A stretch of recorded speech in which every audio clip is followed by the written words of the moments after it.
Bismillahirrahmanirrahim. Rabbi zidni ilma warzuqni fahma. Wahai Tuhanku, tambahkanlah kepadaku ilmu dan kurniakan kepadaku kefahaman. Amin. Halo teman-teman, selamat pagi. Sudah siap belajarnya ya? Hari ini kita akan belajar di tema 6, subtema 3, pelajaran IPS. Nah, pembahasan pagi ini masih sama, yaitu sumber daya alam. Kita akan mempelajari sumber daya alam berdasarkan sumbernya. Kalau kemarin berdasarkan jenisnya, sekarang berdasarkan sumbernya.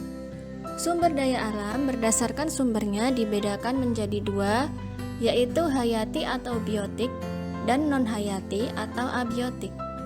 Sumber daya alam hayati adalah sumber daya alam yang berasal dari makhluk hidup, misalnya hewan dan tumbuhan.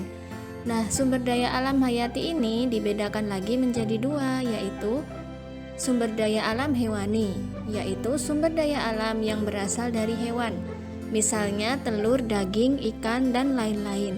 Kemudian sumber daya alam nabati, yaitu sumber daya alam yang berasal dari tumbuhan, misalnya padi, jagung, jahe, dan lain-lain. Paham ya teman-teman? Dan ini mudah sekali untuk memahaminya.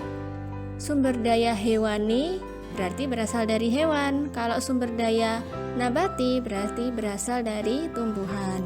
Nah, sekarang ada selain sumber daya alam hayati atau biotik, ada pula sumber daya alam non-hayati atau abiotik.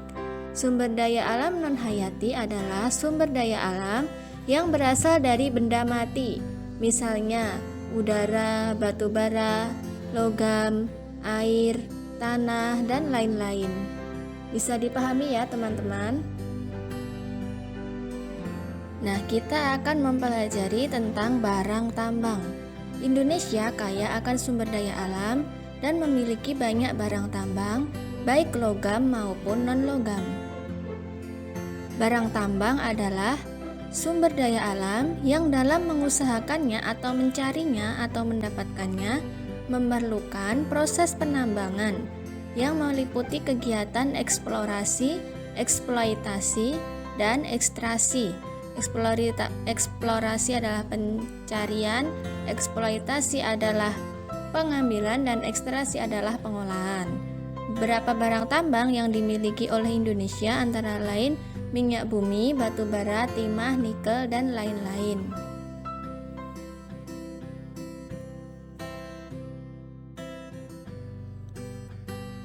Nah, minyak bumi.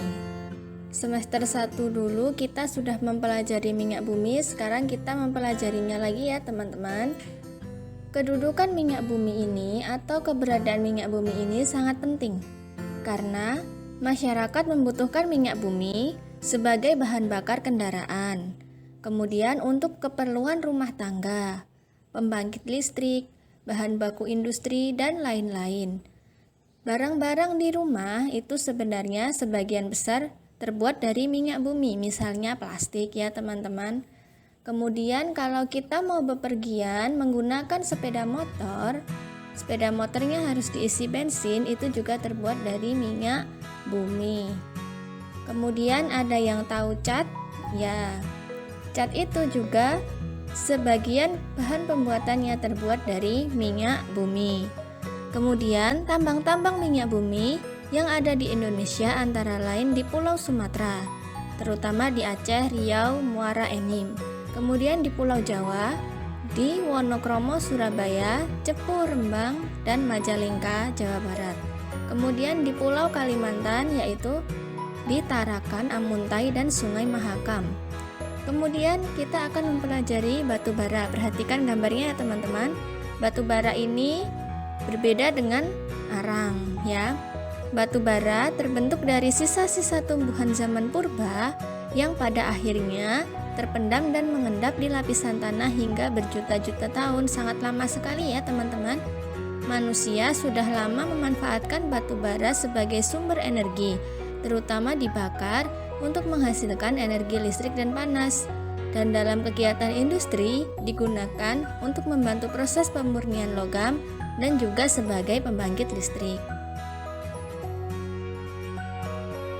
Nah, barang tambang lainnya yaitu timah. Timah dapat ditemukan pada batuan-batuan granit yang masih berbentuk serpihan-serpihan kecil. Timah yang sudah diolah dapat digunakan sebagai kaling makanan dan pelapis besi supaya tidak mudah berkarat. Ya, silakan diperhatikan kalau di rumah ada kaleng, itu adalah sebagian bahan pembuatannya merupakan campuran dari timah. Kemudian agar besi tidak mudah berkarat juga dilapisi oleh timah. Sedangkan lembaran timah dapat digunakan untuk membungkus permen dan coklat. Pernah paham ya teman-teman atau pernah menemui pembungkus permen dan coklat ya? Kemudian nikel. Nikel memiliki banyak manfaat. Nikel dicampurkan dengan besi agar menjadi tahan karat. Ya, memang besi itu mudah berkarat, jadi harus dicampur sesuatu agar tidak mudah berkarat dan tahan karat. Misalnya dicampurkan dengan nikel ya. Nah, kemudian apabila nikel dicampurkan dengan tembaga, maka akan menjadi sebuah kuningan dan perunggu. Nikel juga digunakan sebagai bahan untuk membuat mata uang logam. Uang receh itu loh teman-teman, itu merupakan campuran dari nikel. Nah, daerah penghasil nikel di Indonesia adalah di Sorowako atau Sulawesi Selatan dan di Pomala, Sulawesi Tenggara. Bisa dipahami ya teman-teman.